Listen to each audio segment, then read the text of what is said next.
Well, good afternoon and welcome to the installation of Ray Wallace as the 7th Chancellor of Indiana University Southeast.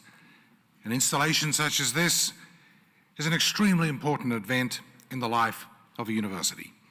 For both the campus and the university as a whole, it offers us a moment to measure the great distance that we have travelled and the great opportunities that lie ahead of us. Now the Reverend Albert Cole, pastor of the New Progressive Baptist Church of Jeffersonville, will offer an invocation. And after the invocation, we will sing the national anthem led by IU Southeast student Amanda Toole. Now please all stand.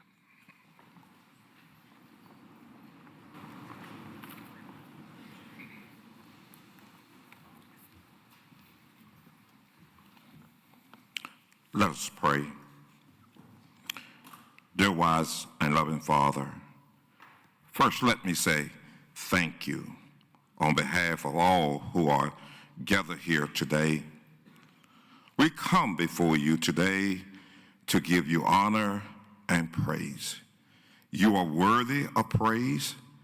You are the source of all that is good, and you are the source of all of our blessings. So we want to say thank you for life itself and for the measures of health we need to fulfill our calling. Thank you for the ability to be involved in useful work and for the honoring of bearing appropriate responsibilities. I am praying for the various administrative officials who are here today, the faculty, the staff, and the students, and we're asking that you will graciously grant them wisdom to govern in the conflicting interests and issues of the times. I'm asking you, Father, to give them the ability to work together in harmony even when there is honest disagreement. I'm asking you that you will graciously grant them personal peace in their lives and joy in their tasks. Give us an assurance of what would please you and what would benefit those who live and work in and around our beloved community of IUS. It is in your blessed name I pray. Amen.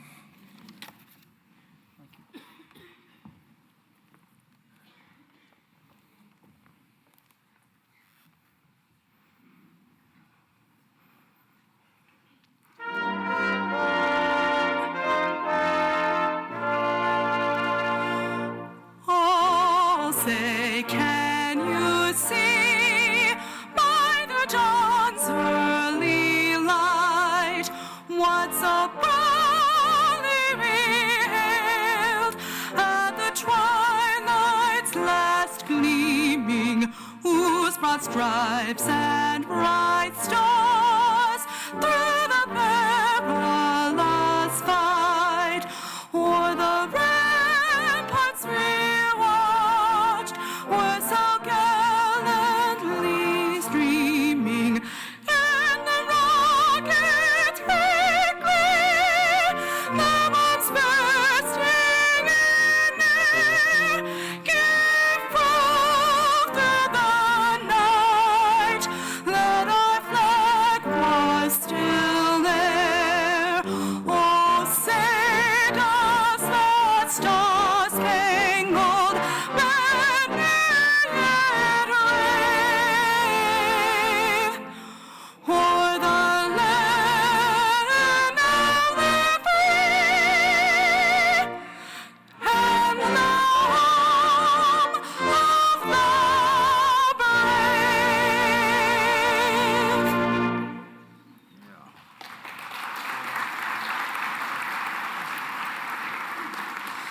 Please be seated.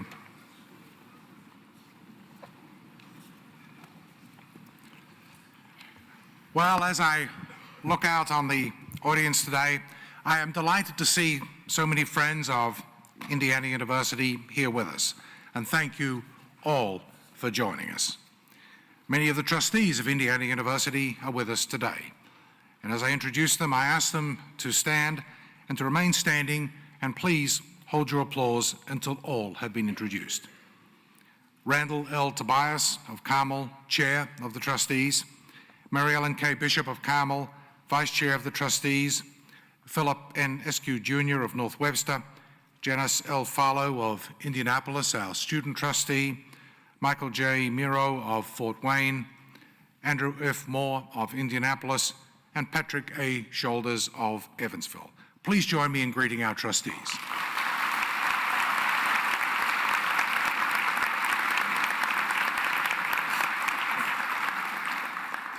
And we are fortunate to have many campus and university leaders on stage here this afternoon.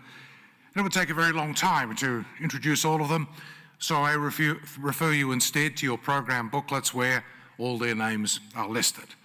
I would, however, like to warmly welcome two previous leaders of IU Southeast who have joined us today.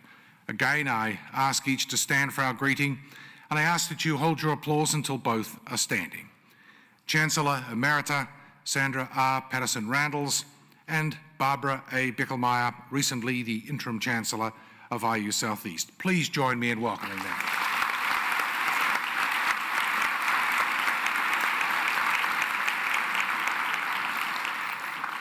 And many members of the IU Southeast faculty and staff have joined us this afternoon, both on stage and here in the audience. So would all of the faculty and staff in the audience and on the stage please stand for our acknowledgement and greeting as well.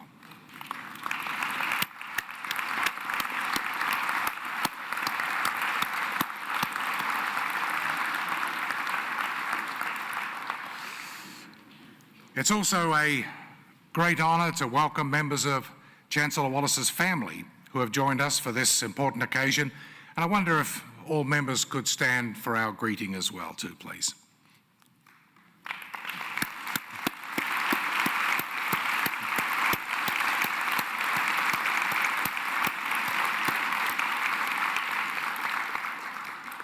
I don't want to steal the Chancellor's thunder because I'm sure he wants to introduce you all individually as well. Also joining us are Justin Stevens, the Southeast Regional Director for US Senator Dan Coates, and the Honourable Terry Gooden, Indiana Representative from District 66. Please join me in welcoming both of them as well.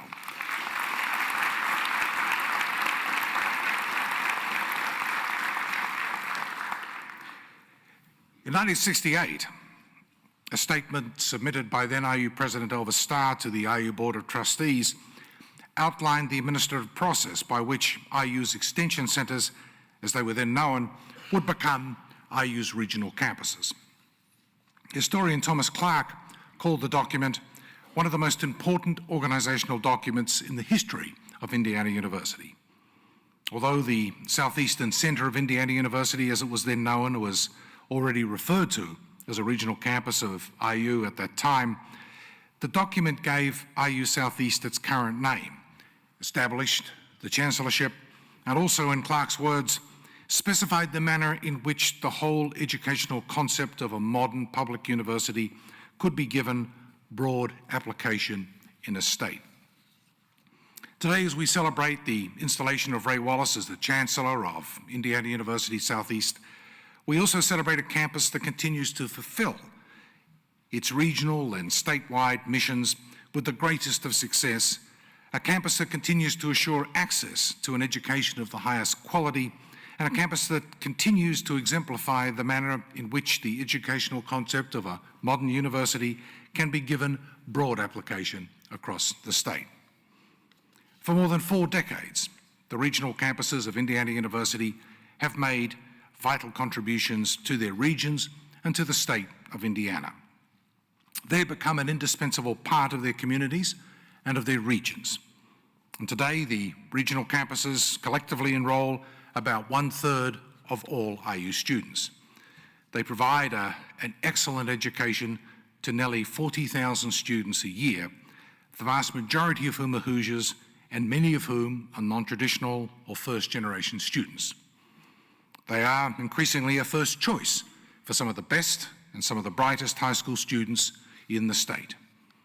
Beyond serving as an integral part of IU's broad mission to educate students from Indiana, our regional campuses, all of which have seen their enrolments increase to to record levels in recent years, also serve as invaluable economic and community development catalysts in their region and are playing a key role in helping the state achieve its goal of substantially increasing the number of Indiana residents who are college graduates. What is now known as IU Southeast has a long and productive history in a region that has always believed in the power of education. Indiana University's teaching presence in the region dates back to the 1890s, when a number of the university's distinguished faculty traveled to cities around the state, including New Albany, to give lectures and to teach courses. In 1941, a major expansion of IU's Extension Division was undertaken in Jeffersonville with the establishment of the Falls City Area Center. Floyd McMurray, who had previously served as State Superintendent for Public Instruction, served as the director of the Jeffersonville campus through its first 15 years. Mr. McMurray later said that he had a small budget, a used typewriter, and instructions to begin classes on September 18, 1941. From these very modest beginnings, the centre continued to grow. In 1945, the centre was officially renamed the Southeast Centre of Indiana University. And in 1968, as a regional campus, IU Southeast then awarded its first degree. Since the move to New Albany in 1973, the physical campus has continued to grow with the addition of facilities like Hillside Hall, the Life Sciences Building, the Student Activity Center, which was incidentally the first such facility to open on any regional campus, and of course the Ogle Center in which we are now gathered. In 2003, IU Southeast returned to Jeffersonville with the opening there of its Graduate Center. In 2008, I was delighted to dedicate the long-awaited and much-needed residence halls here on the New Albany campus. The history of this campus also includes such leaders as Byron Laird, who succeeded Floyd McMurray as the director of the Southeastern Center, and Edwin Crooks, who served as the first official chancellor of IU Southeast. It also includes the leadership of Chancellor Emerita Sandra Patterson Randalls, who oversaw a great period of growth for the Southeast campus during her distinguished career here, and Barbara Bickelmeyer, Executive Associate Vice President for University Academic Affairs and Senior Director of IU's Office of Online Education, who served as Interim Chancellor for a year following the retirement of Chancellor Patterson Randalls. I'm delighted that both are with us today. All of these students, along with the countless faculty, staff, and students, transformed this campus into what it is today. They helped build an intellectual community that is a vital part of the civic community. And today we celebrate a new chapter in the history of this outstanding campus as we officially install Ray Wallace as the 7th Chancellor of Indiana University Southeast. Having begun his duties on July 1st of this year, Ray probably doesn't need any introduction to many of you. He has spent much of his first 5 months very active on the job, meeting people on the campus and in the community, assessing the many strengths of IU Southeast and planning for the future. And let me take just a moment to highlight a few of his accomplishments prior to his tenure here at Indiana University. Ray was born in Northern Ireland, where as a young man he was an international athlete representing Northern Ireland in track and field. His talents brought him to the United States on an athletic scholarship at Eastern Illinois University. There he earned his bachelor's and master's degrees in English and then began a distinguished career as an administrator with positions of increasing responsibility at such institutions as the University of Tennessee, Kennesaw State University in Georgia, and Northwestern State University in Louisiana. Most recently, Ray served as the Provost and Senior Vice Chancellor at the University of Arkansas Fort Smith. There he re-established a university-wide honors program, developed a Center for Excellence in Teaching and Learning, developed partnerships with international institutions for faculty and student exchanges, oversaw the development of 12 new undergraduate degrees and 14 new minors, and strengthened the university's outreach efforts to high school and community college students. Prior to his service at the University of Arkansas Fort Smith, Ray served as Dean of the College of Arts and Sciences at Clayton State University in Georgia. And from 2000 to 2003, he was Dean of the College of Arts and Sciences at Troy State University in Montgomery, Alabama. All of us at IU are delighted to welcome Ray and his wife Susan to the IU family. Like the countless individuals who have contributed to the growth of this campus, Chancellor Ray Wallace is building towards a future of continued partnership between IU Southeast and the community that it serves. This is a partnership based on shared aspirations and dreams, and it is a partnership of which all of us can be very proud. And now, it is a great honor to invite to the podium U.S. Representative Todd Young of the 9th District of Indiana. He is a graduate of the U.S. Naval Academy, the University of Chicago, the University of London, and I'm very proud to say of the Indiana University Robert H. McKinney School of Law. Mr. Young, Congressman Young, has served in Congress since 2011 and is a member of the House Ways and Means Committee. Please welcome Congressman Young.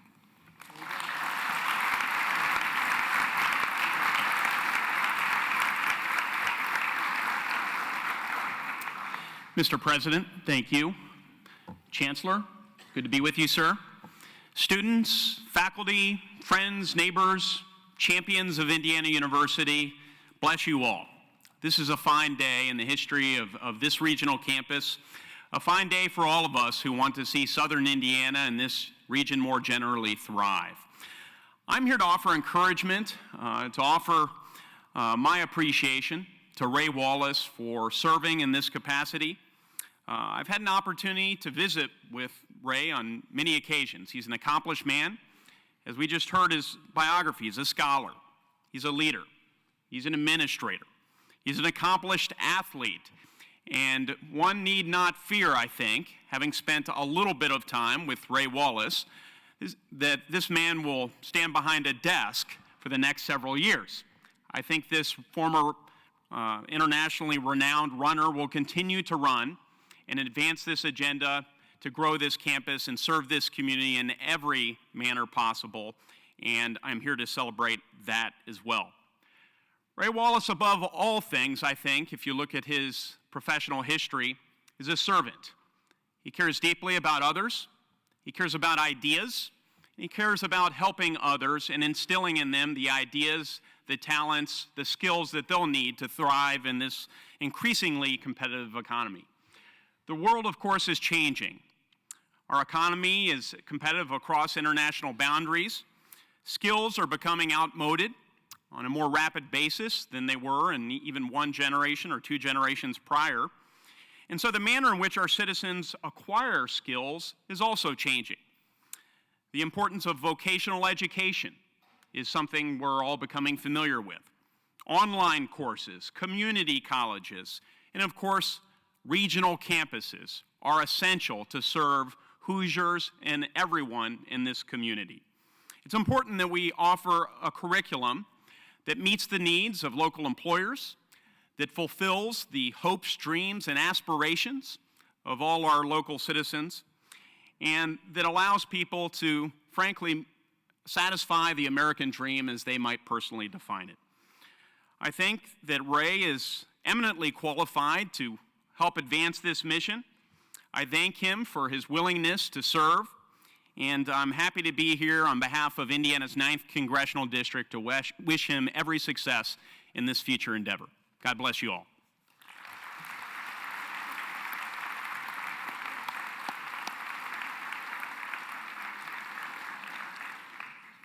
Thank you very much, Congressman.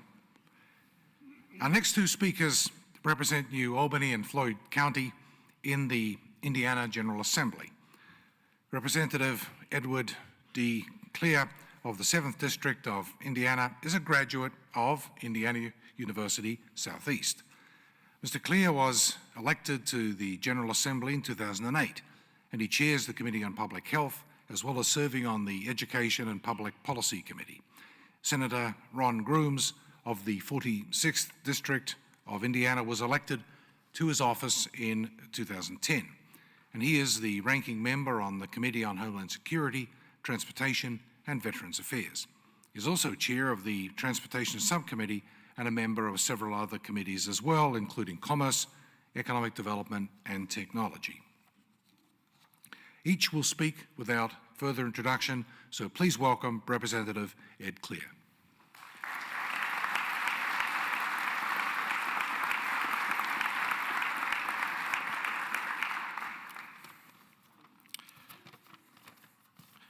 Thank you, President McRobbie, trustees, and other distinguished guests, and especially faculty, staff, and students of Indiana University Southeast. It is a great honor to stand before you and to participate in the installation of Ray Wallace as the 7th Chancellor of our campus. I first arrived at IUS in 1978 at the age of 4, when my dad started teaching here. Later, I earned my degree here. I have been on campus for countless special occasions over the years, and I am excited and humbled to be here for this very special and memorable day. Not only are we welcoming a new chancellor, but with him, a new era. We know what an incomparable asset and resource IUS is to the Southern Indiana and Greater Louisville area. And Ray is the right person to lead us to even greater excellence, achievement, and impact. He brings new focus, new energy, and new ideas to campus growth, degree completion, and community outreach and engagement, among many other areas. He is a dynamic leader for a dynamic campus. I expect this former track star to set the pace, not only here at IUS, but also far beyond the confines of campus and academia. In preparing to speak here today, I did a little research on Ray Wallace. The internet is an amazing resource.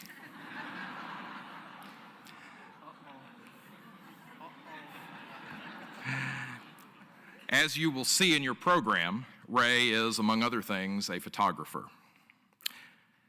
And I came to find out that's something of an understatement.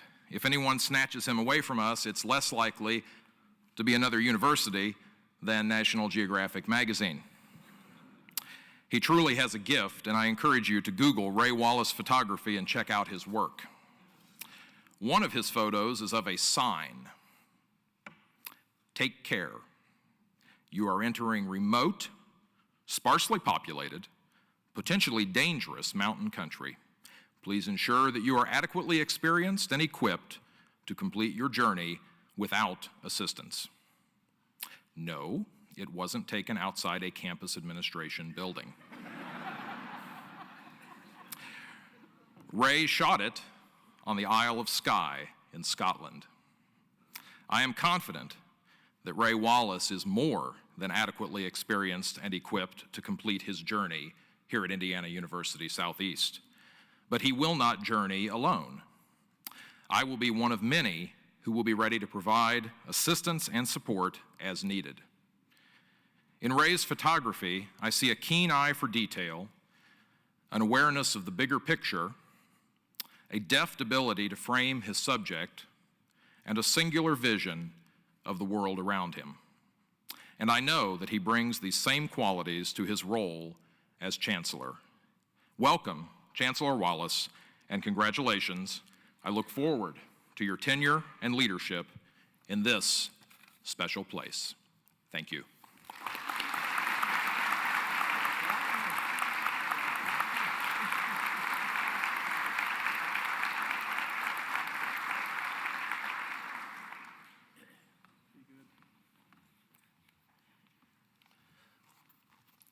Good afternoon. It's an honor and a pleasure to be here. Trustees, Mr. President, distinguished faculty, honored guests, Chancellor Patterson-Randalls and Chancellor Bicklemeyer. It's truly an honor to have participated in many of your projects and works here at Indiana University over the past years. I thank you for the opportunity to speak here today. It's a great honor to participate in this installation ceremony of Chancellor Ray Wallace. A quick read of Dr. Wallace's bio will prove to you that he is a man of many talents. He has served in many roles throughout his career, which combined put him in a great position to lead this great institution as Chancellor 7th in the order of Indiana University Southeast. Leadership always matters beyond the accomplishments listed on his resume, I believe Dr. Wallace has the leadership qualities to lead IUS in a time when the university's presence and influence in southern Indiana is needed as never before. As I am out about talking with business leaders and employers and my colleagues at the State House, I am hearing more and more from folks who are concerned about the skills gap in Indiana's workforce. The Indiana Chamber of Commerce estimates that about 930,000 Hoosiers do not have the minimum basic skills necessary for today's economy. That amounts for almost 1/3 of the state's entire workforce. As a state, we can and we must do better. Education is not the filling of a pail, but the lighting of a fire. Those words were from William Butler Yeats, distinguished Irish poet. In order to keep Indiana economically competitive, we need workers with skills and knowledge and professional level experiences. In short, we need to produce more workers with college degrees or job-ready skills and training. Attending college is one thing, but being job-ready is the real thing. I am proud of this university and the role it is playing in giving the young people of this region the skills, knowledge, and experiences necessary for them to be job-ready. The greater prepared our workforce is to meet the demands of the job market, the more our economy will flourish. Thousands of students have graduated from IUS, prepared for career success, and thousands more are surely to follow. Beyond providing a great education to the young people who attend IUS is an important engine. IUS is an important engine for area economic development efforts. We know that 85% of the graduates of IUS stay in the area after graduation. From this statistic, it becomes clear that the students of IUS are committed to not just their own personal career success, but also the success of the local community and its economy.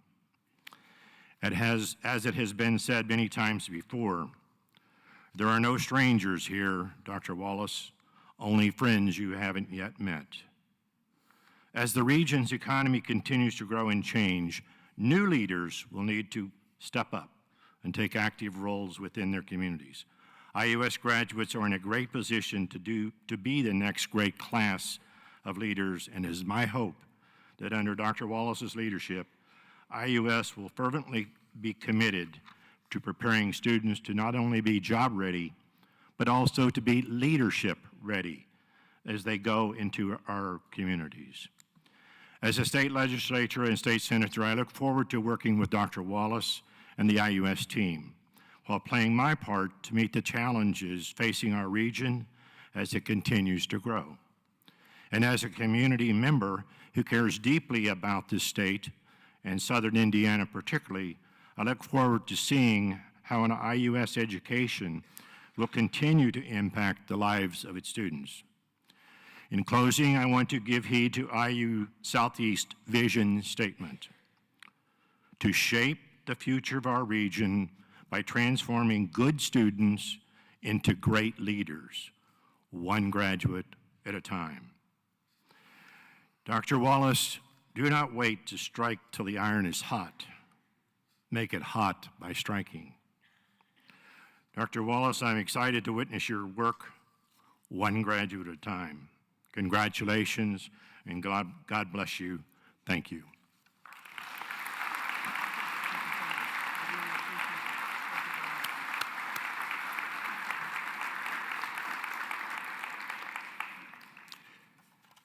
Thank you very much, Representative Clare and Senator Grooms. Now it is our custom, of course, at official ceremonies to commemorate the occasion with a musical performance.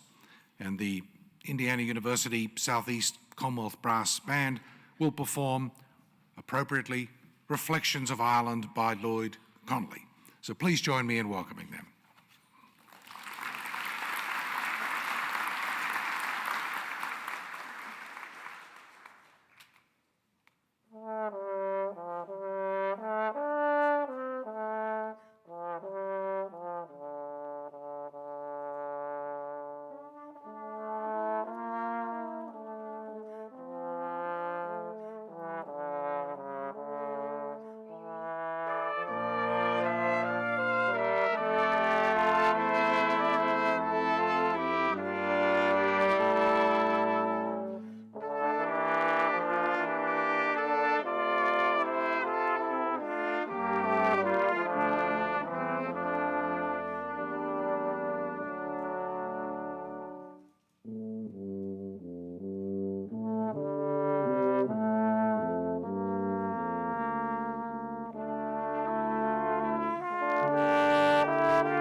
Thank you, musicians, very much for that splendid performance. And now we will hear from representatives of the key constituencies of IU Southeast. James Bradshaw is the chair of the IU Southeast Alumni Board, and he will speak on behalf of the alumni. And James Berry Jr. is the president of the Indiana University Southeast Faculty Senate, and he will speak on behalf of the faculty. Each will speak without further introduction, and please welcome Mr. Bradshaw.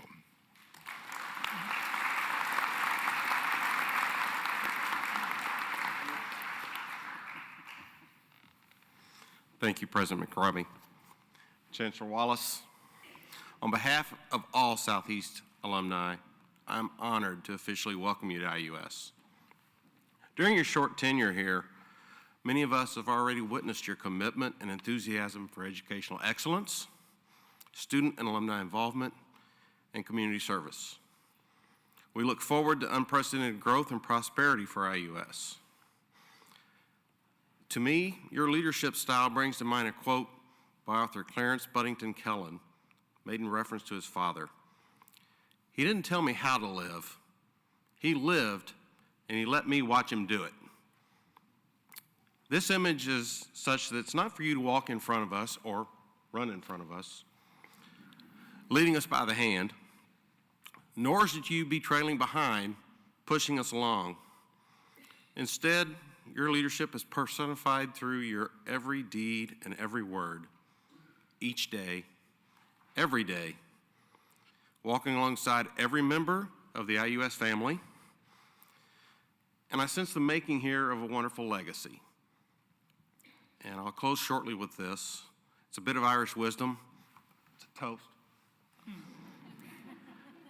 May you have the hindsight to know where you've been, the foresight to know where you're going, and the insight to know when you're going too far. Thank you.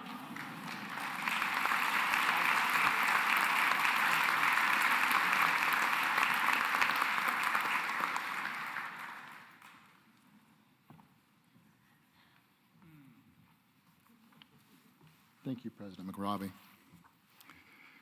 On behalf of the faculty of Indiana University Southeast, I want to say how excited we are to have Ray Wallace as our Chancellor. He brings talent, enthusiasm, commitment, and an often irreverent wit, check out his socks, to a very challenging job.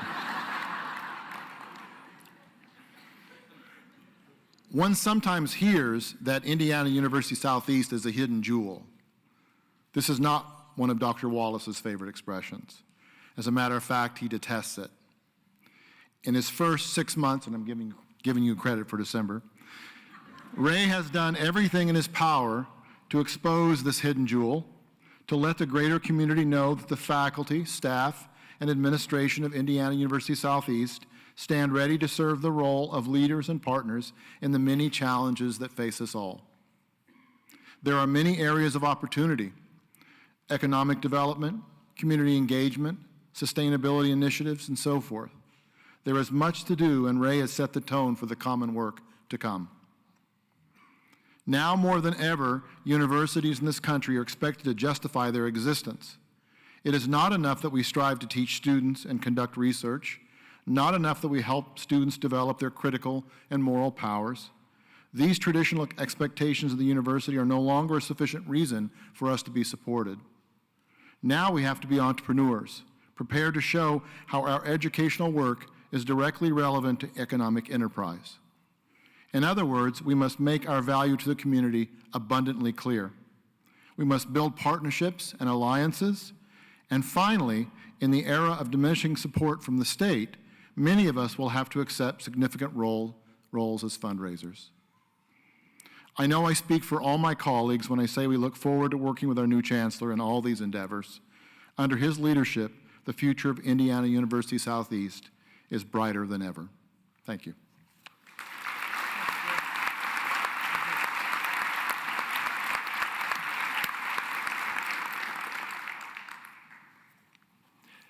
Now,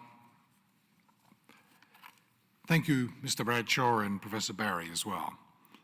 Our next three speakers represent the staff, the students, and the advisory board of Indiana University Southeast. Leanne Meyer is president of the IU Southeast Professional Staff Council. Ms. Meyer will be followed by Stefano Moore, president of the IU Southeast Student Government Association. And after Mr. Moore, we will hear from Normal Stiefler, the chair of the IU Southeast Board of Advisors. Each will speak without further introduction, so please welcome Ms. Meyer.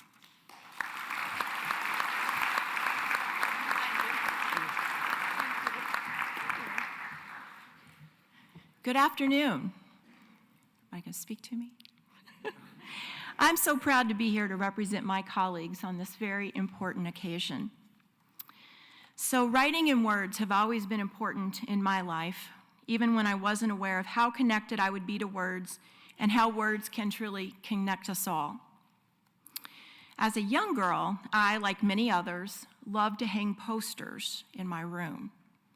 My mother hated the holes from the tacks, but she understood and tolerated that need for self-expression. One of my favorite posters was one that had a beautiful beach scene with a quote from a poem by John Donne. "No man is an island entire of itself. Every man is a piece of the continent, a part of the main." I like this quote so much that I used it in a speech I wrote in middle school. I ended up in a state competition with that speech, and every time I said those words, the audience would sit there and nod in agreement. I could tell the message was really connecting, but did I really get it? Nope, not really. I didn't know until later that this quote would come to mean so much to me in my personal and professional life. I bring up the quotation because now I really do get it. I think we get it. Even though as professional staff we manage separate departments, we are not islands. We are part of the main, which has been the message that we have received from Chancellor Wallace from the very beginning of his interviews, which I attended all of them, to where we are now. We are a team. and the professional staff takes comfort in knowing that our leader supports and trusts us. The words of John Donne not only connect us, but also describe our mission to make IU Southeast the best place to work and to study. We are proud to have a leader who shares that vision. Welcome, Chancellor Wallace.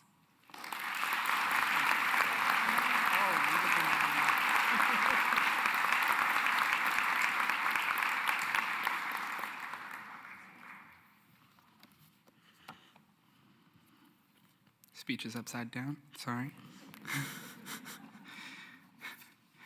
Good afternoon. And on behalf of the student body, I'd like to thank you all for being here to be a part of an exciting new beginning for our university. I was elected to serve as student body president just over a year ago at a time when our university was in the midst of finding a new leader. While going through this year-long process of searching for someone to take the helm, there was a larger conversation amongst people at this institution about where we wanted to go and what type of leader we wanted to take us there. The one thing that was clear was that we needed someone who would, above all else, take the story that is IU Southeast not only to our community, but to the rest of our state and other states as well. That conversation ultimately led us to this ceremony today in honor of Chancellor Ray Wallace. The student government has worked hard these past 2 years of transition to provide a strong student voice because we all realize what an incredible blessing we have in IU Southeast and leaders such as Ray Wallace. From the shy, fresh out of high school college freshman, to the veteran, to the working parent getting back into school, every single student who walks through the door here is treated with meticulous care and nurtured to achieve their full potential by everyone, from the staff to the faculty to the administration.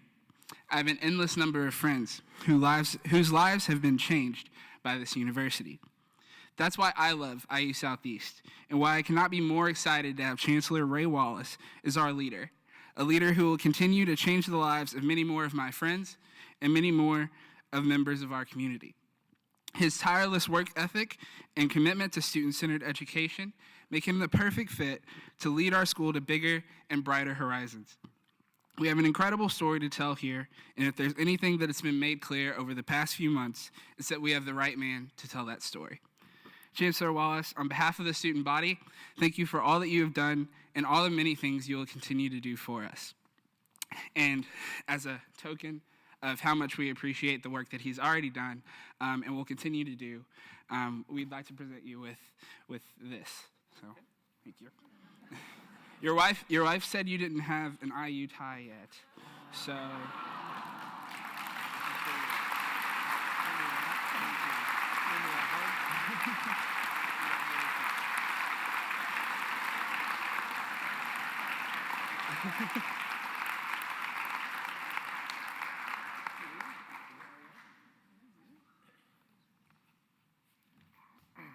Good afternoon. I've been told that we're moving quickly, so sit back, relax. I'm going to be here for about an hour and 20 minutes. We're going to bring drinks in and food provided by Chancellor Wallace, so just kidding. This may be the shortest tenure of a chair at IU Southeast Board of Advisors. President McRobbie, Executive Vice President Applegate, trustees of IU, Chancellor Wallace, faculty, staff, students, and honored guests. I'm honored as a member of the IU Southeast Board of Advisors to participate in this special event and to help in implementing the goals and objectives that both President McRobbie and Chancellor Wallace have chosen for our campus. The members of the Board of Advisors are prepared to help our students to take their place in our society by making sure that we give them the tools to succeed and to set the surrounding areas of Indiana, Kentucky, and indeed all of our country on a better path towards future greatness.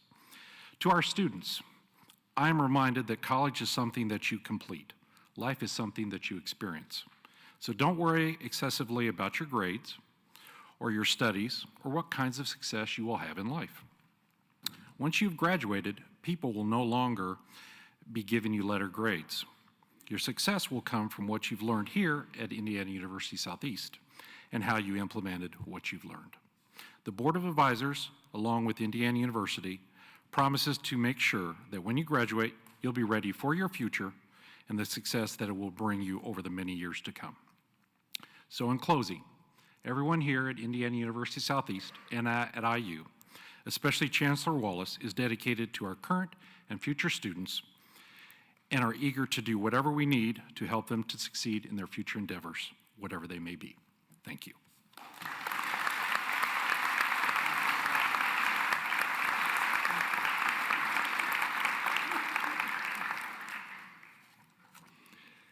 Thank you for all of your comments too. So friends and colleagues, we now come to the central moment of this ceremony, the formal installation of Ray Wallace as Chancellor of IU Southeast. I invite John S. Applegate, Executive Vice President for University Academic Affairs, to the podium to present the Chancellor.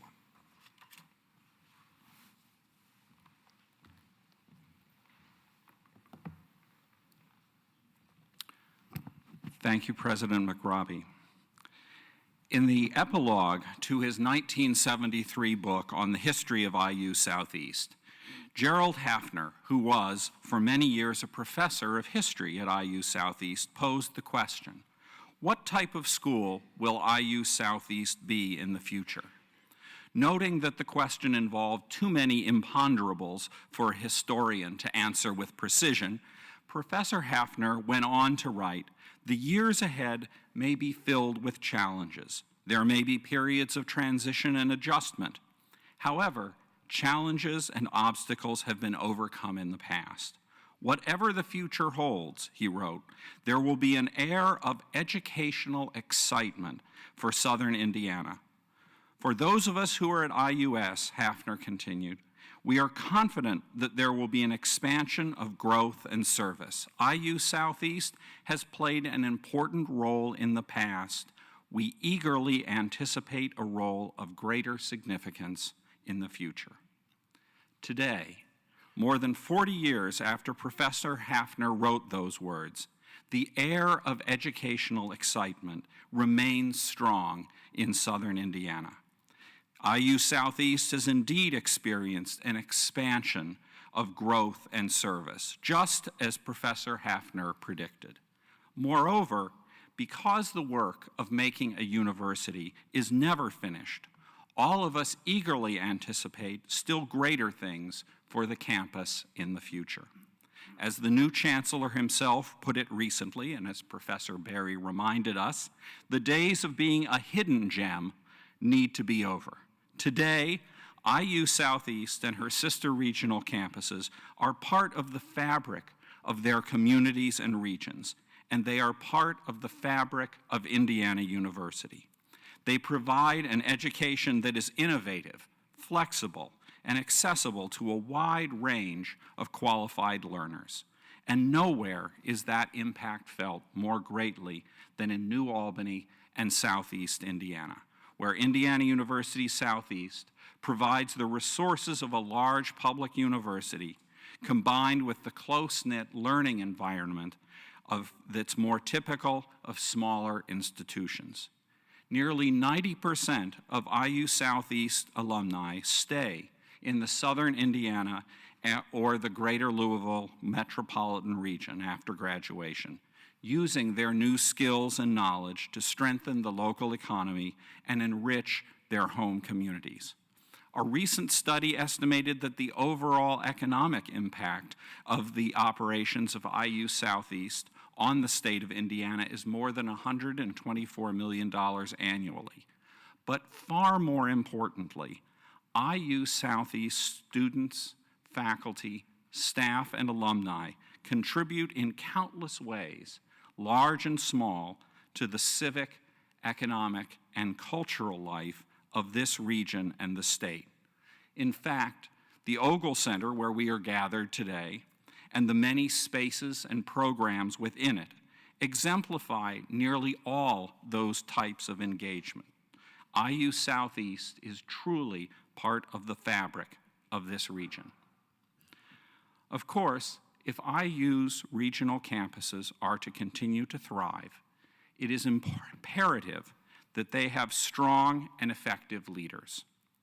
The chancellors of IU's regional campuses have a tremendous impact, not only on the operation of the campuses they serve, but also on the character of Indiana University more broadly. Through strategic planning and collaboration, they create a clear vision for the advancement of the campus and work to implement that vision. Through intellectual leadership, they inspire faculty and students to teach, learn, research, and create at the highest levels. Through administrative leadership, they encourage and support staff in the myriad ways that they make possible and enhance the core missions of the campus.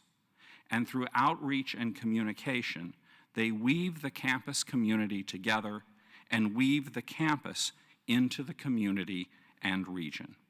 In short, the chancellors help the members of the university community to realize their hopes and dreams for the campus and their lives. Indiana University is indeed fortunate to have attracted a remarkable group of individuals to these critically important positions across the state, which brings me to Ray Wallace. This afternoon, you have heard from President McRobbie and other speakers about Ray and his background. Ray is highly respected by colleagues at the previous institutions he served, and he has consistently demonstrated his commitment to excellence in the academic enterprise. His background and his effective leadership experience make him ideally suited to serve as the 7th Chancellor of IU Southeast. He is already working to build upon the strong ties that exist between the campus and the community and to strengthen the vital role that IU Southeast plays in the region and the state. President McRobbie, faculty colleagues, students, and distinguished guests, I am truly delighted to present Ray Wallace as the 7th Chancellor of Indiana University Southeast.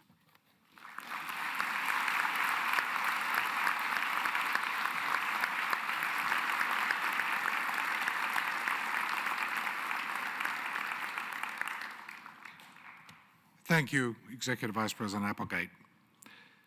Now, Chancellor Wallace, would you please join me at the podium? And Trustee Tobias, would you please accompany the Chancellor? Campus Grand Marshal James Barry Jr. will also assist.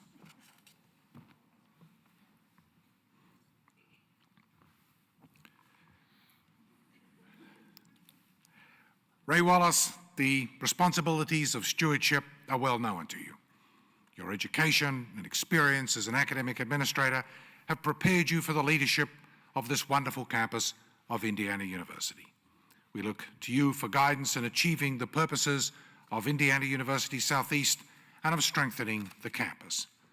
Now, will everybody please stand?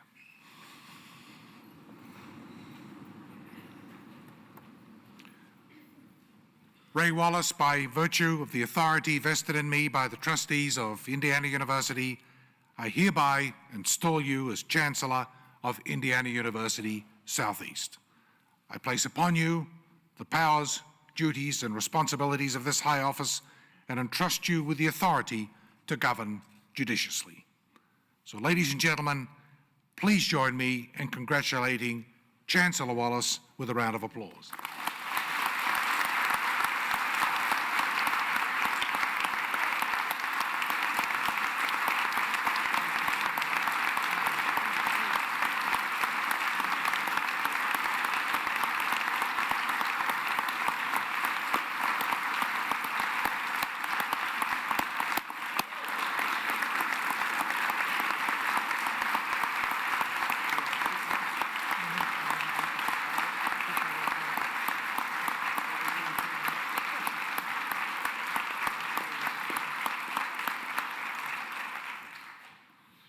Please be seated.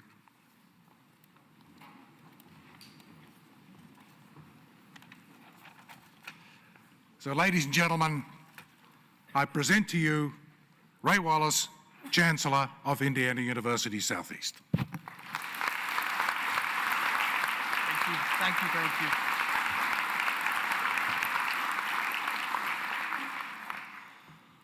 Wow.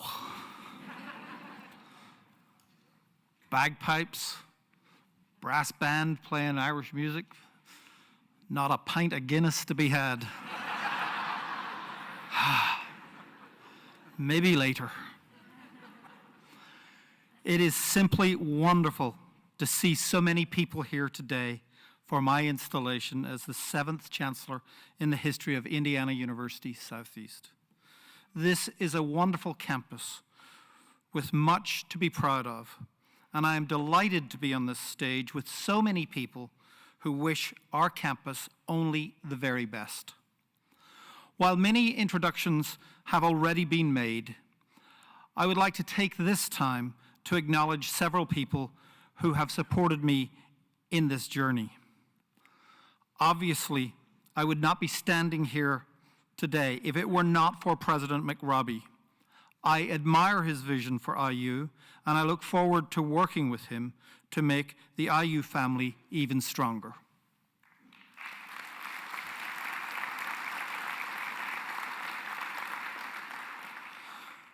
Additionally, Executive Vice President John Applegate is both my supervisor and my mentor.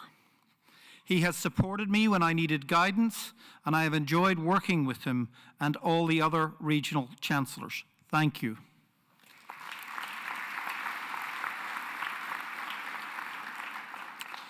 Furthermore, a number of former colleagues have come from afar to join us all today. As I announce their individual names and affiliations, I would ask that they stand and remain standing. And if you would, please hold your applause until all have been announced. That would be great. Dr. Tom Buller from Illinois State University. Right over here. He's representing the University of Tennessee. Dr. Kerry Morris, Governor State University, representing Texas Christian University. Dr. Georgia Hale, University of Arkansas, Fort Smith, representing Arizona State University. Dr. Alan Jackson, Hiwassee College, representing the University of Tennessee. Jasper and Deborah Lewis, Southern Arkansas University. Jasper is representing Florida State University.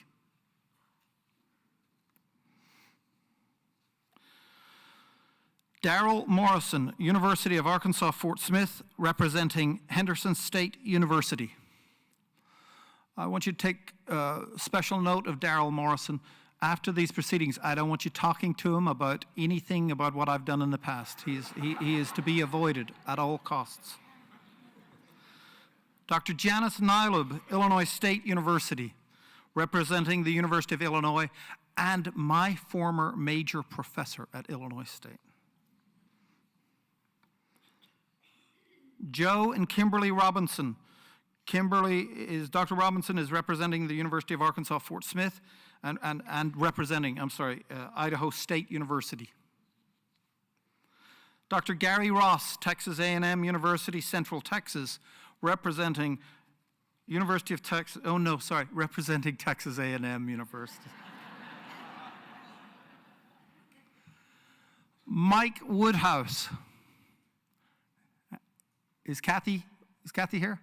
No, she's not. Mike Woodhouse, he falls into the category with Darrell Morrison. This is my old college roommate. Again, no questions, no photographs. Okay? Would you please join me in a round of applause for these people?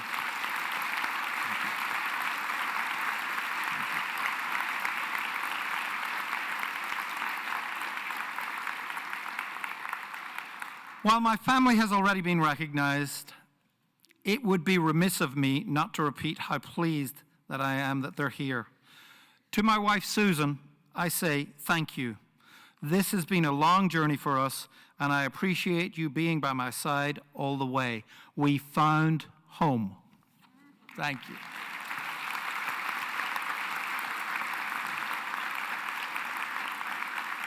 Yeah, stand.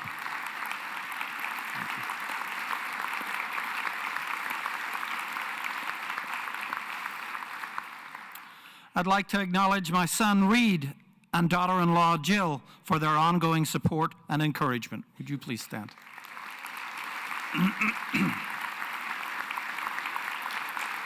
Thank you. Finally, there are two other gentlemen in the audience whom I would like to stand to be recognized. Please join me in recognizing my two grandsons, Noah and Zachary. And don't they look resplendent in their new suits?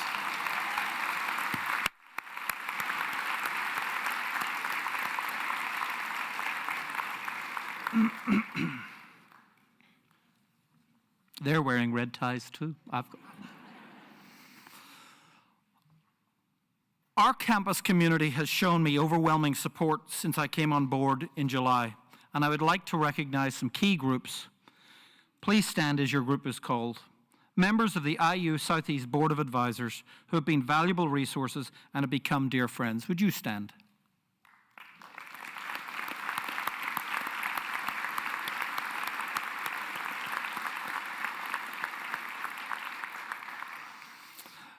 These people are also in that list that you're not to talk to. The IU Southeast Alumni Association Board, who work diligently on behalf of our campus.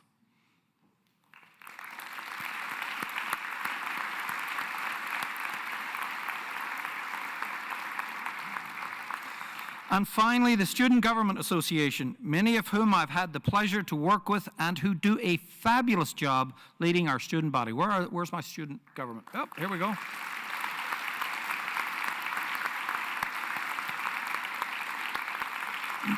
Thank you so much. As you've already heard today, university installations are about two key occurrences in an institution's development: the person being installed. And when I called home to Ireland to say that to one of my dear old uncles, he said, "Is that like a Sears washing machine?" So it's about the person being installed, and it's about, more importantly, it's about the state and the future of the campus itself. So to begin, you've heard this a bit of this before, but let me just say it. To begin, let me tell you a little story, or a wee story, about me and how I got here.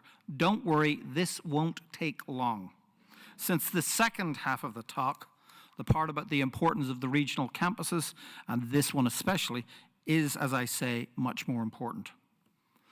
I am part of a large and unfortunately recurring diaspora of Irish people who have emigrated all over the world due to famine, war, or economic misfortune. I grew up in Northern Ireland in a distinctly lower working class environment.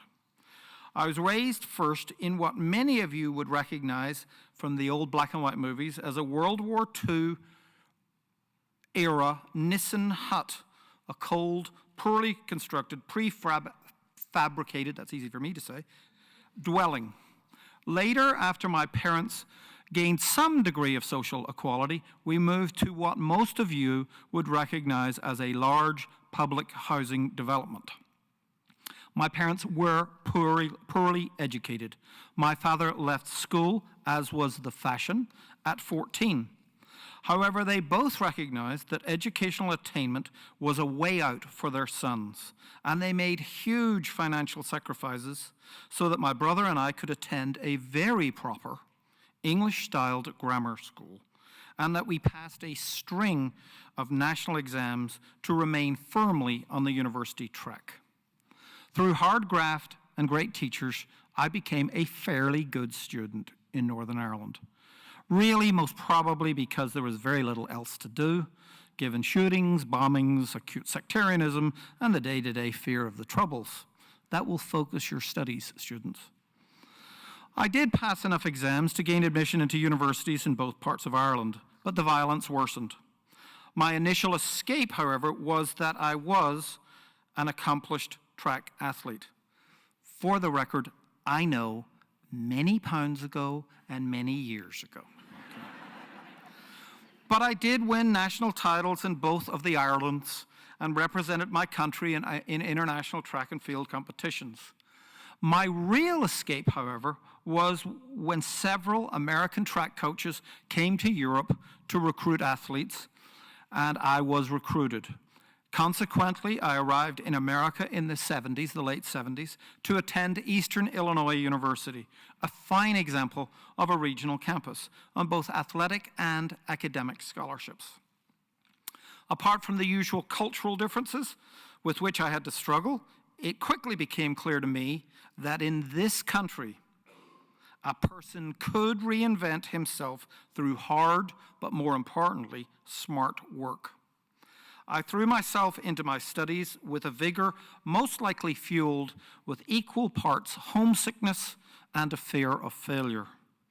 Indeed, the New York Times senior editor, Thomas Friedman, has recently noted that the first-generation immigrant success story is that of the overwhelming desire for success, i.e. achieving a class level not possible at home, but it also involves surmounting the paranoia that implies that such success can all be taken away one day if the first-generation immigrant stops working sufficiently to maintain it.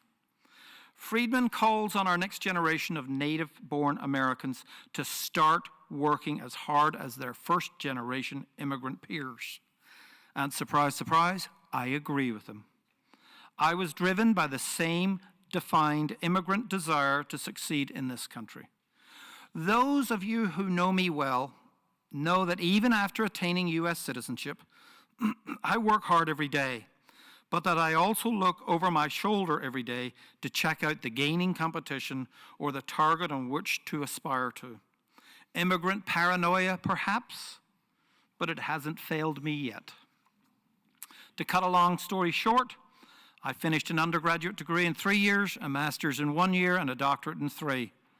Almost 30 years later, after varied academic administrative positions in mostly regional campuses, I stand before you, a very proud Chancellor at IU Southeast.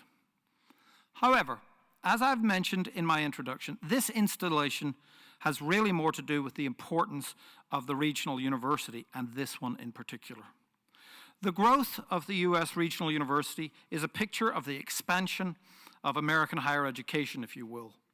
American higher education, institutions of higher education in the 19th and 20th centuries, not unlike their European peers, had the same mission: to educate the landed gentry and upper to upper middle class citizenry. True, as the 20th century evolved and benefits such as the GI Bill came into play, the mission slowly evolved to allow others access to higher education. It is with this expanded access to higher education where regional universities truly grew. Today, the regional campus continues to educate an increasing cross-section of the American public. You've heard the statistics today. As a matter of course, we educate several types of students.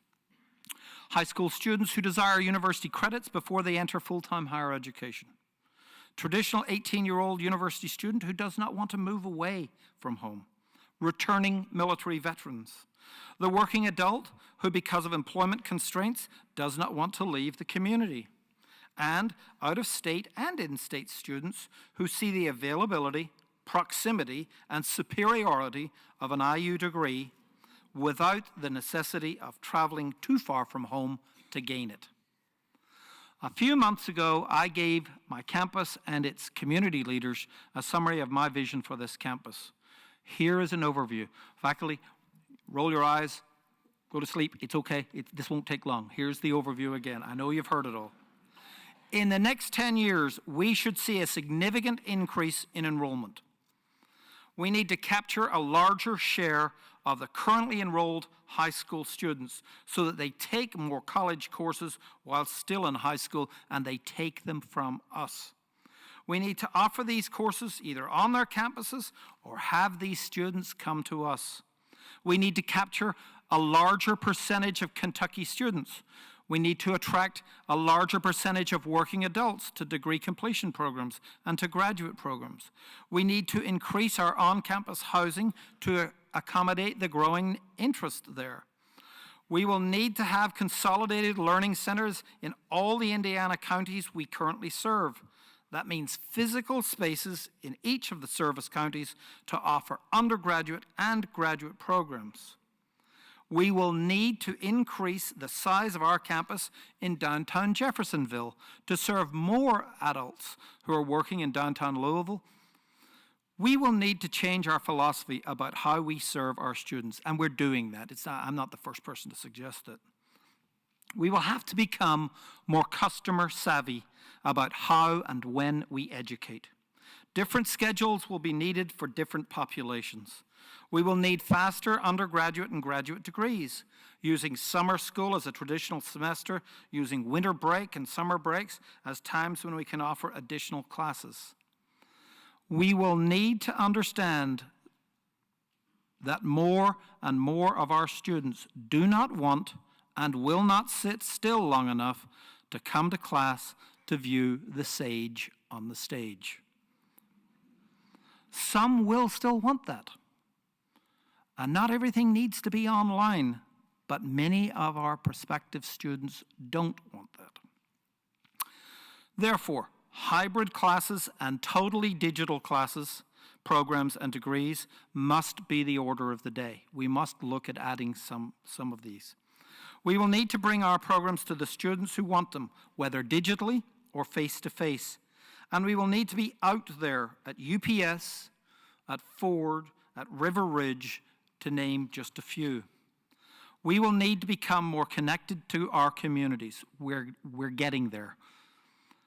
We must be seen as the economic development engine in this area. We are, after all, the only public, comprehensive undergraduate and graduate institution in this part of Indiana. We must be considered the academic leader as we help attract new white-collar industries and companies here. And we must be current in our development of the next generation of mid-level employees. We must be good neighbors. We will be involved in fairs, parades, clubs, organizations, social organizations. We will expand those opportunities. We will be known as the place where we graduate good citizens who stay to make our communities even stronger. We need a stronger, more involved alumni base. We must be known as the institution which improves greatly the quality of life factor here in southern Indiana. More art, more plays, more music, more keynote speakers. As Jay Barry has so eloquently already pointed out, my pet peeve, it does not need repeating, but I will repeat it because I want us all to be reminded. We will have to stop liking being known as the best kept secret and the hidden gem. Both are descriptions of failure, and I'm never going to utter that sentence ever again. I know Barry's happy about that. IU Southeast, is a fine regional campus in the IU family. It has great bones. Regional universities are quality of place enhancers. And IU Southeast is front and center on this. Whether it is our fabulous Ogle Center with its visiting symphonies, theater productions, state competitions, visiting lecture series, or art collections, the most recent being the fabulous Wonderland Way collection that you'll see out there when my speech is over soon.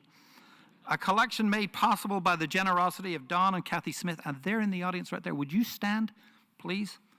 This is fabulous.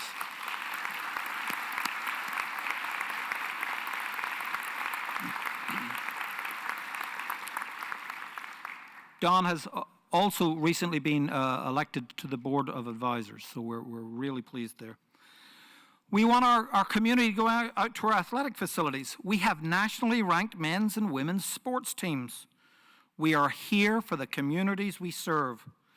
IU Southeast is proud to welcome people on our campus 7 days a week, and we are proud that we are contributing to the quality of place here in southern Indiana and the metro Louisville area. I told the Board of Trustees this morning I've been practicing saying Louisville since I got here. Louisville. You sort of shake your head and you think of Elvis. Louisville.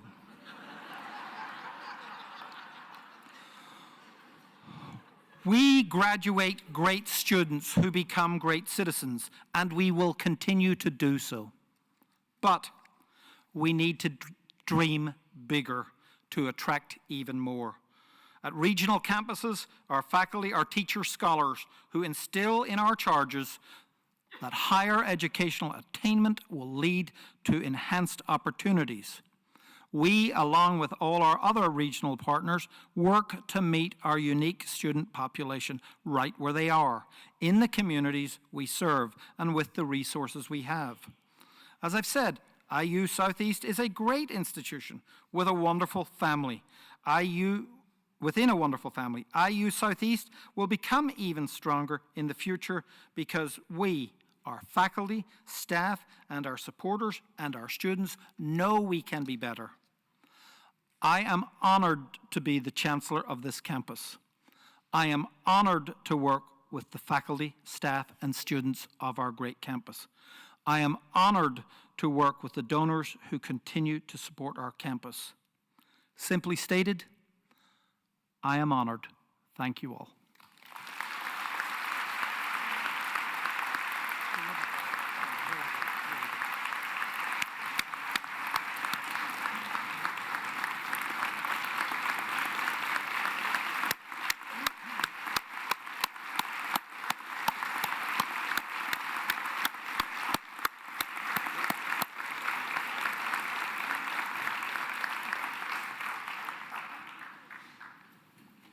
Thank you very much, Ray, for that wonderful speech. Your words really do inspire great optimism and confidence for the future of this campus and the university as a whole. And I know that I speak for all of us in extending our congratulations and best wishes. And I must say, on a personal note, as a fellow immigrant, that I second every one of your words about moving to America and the extraordinary system of higher education that we both have the honor to be part of here as well. And so we come to the end of this memorable occasion, and I'd like you to please join me in thanking the outstanding musicians who perform so beautifully, including our bagpipers.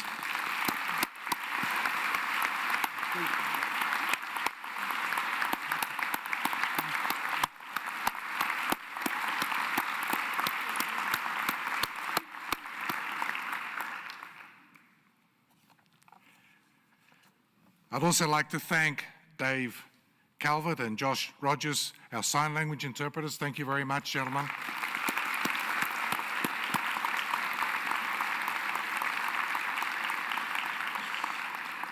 And in addition, I'd like to extend my personal thanks to the installation committee who worked behind the scenes to plan today's event. Our thanks also go to the faculty and the staff and the platform party for their wonderful participation today, and I thank each and every one of you for being part of this occasion. Following the ceremony, I hope you will join us at a reception in the lobby of the Ogle Center just outside here. And in closing today, Ms. Toole will lead us in singing the alma mater, Hail to Old IU. And as I'm always fond of saying, for the very, very small number of you here who do not know the words to the alma mater, you'll find them printed in your program booklet.